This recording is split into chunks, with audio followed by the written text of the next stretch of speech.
Паралельно з очікуванням вакцини в Запоріжжі триває оновлення приймальних відділень 2 лікарень – 5-ї і 9-ї. Вони беруть участь у програмі «Екстрена допомога-2020». Гроші виділяє і держава, і міський бюджет. Програма передбачає створення у медзакладах потужних відділень невідкладної допомоги.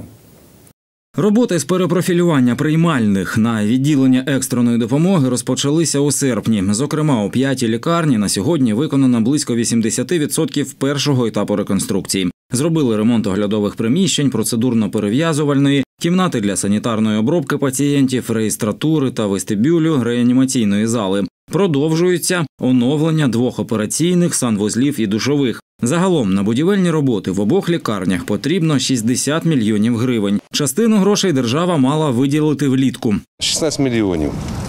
Багато це чи мало. 2 проекти коштують близько 60 мільйонів. Тому, дякуючи государству, спасибі, хоч дали нам 16 мільйонів на це. Все інше буде, як кажуть, зроблено за кошти місцевого бюджету. Зараз у мерії кажуть, на початку реалізації програми держава планувала повністю профінансувати проєкти перебудови відділень запорізьких лікарень. Однак на сьогодні і 5-та, і 9-та отримали приблизно по 7 мільйонів гривень. Цих коштів, звісно, не вистачає. І поки що розуміння, буде додаткове фінансування згідно цих програм чи не буде.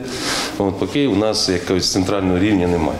Тому я дав сьогодні таке завдання, не тільки сьогодні, а сьогодні вже як підтвердив його, щоб на ту бюджетну сесію, яка у нас буде в грудні місяці, забюджетувати те, щоб ми закінчили це все. І це лише будівельні роботи. А ще за програмою держава мала б і обладнанням оновлені відділення забезпечити. Та вже звично, в разі необхідності, частина коштів на реалізацію проєкту буде виділятися з міського бюджету. І хотілося, щоб держава все-таки допомогла і обіцянки свої виконала, тому що десь близько 120-150 мільйонів – це тільки на одне обладнання. Для міста це вже буде занадто. Але в співфінансі ми могли б це все зробити. Другий етап реконструкції запорізьких відділень запланований вже на наступний рік.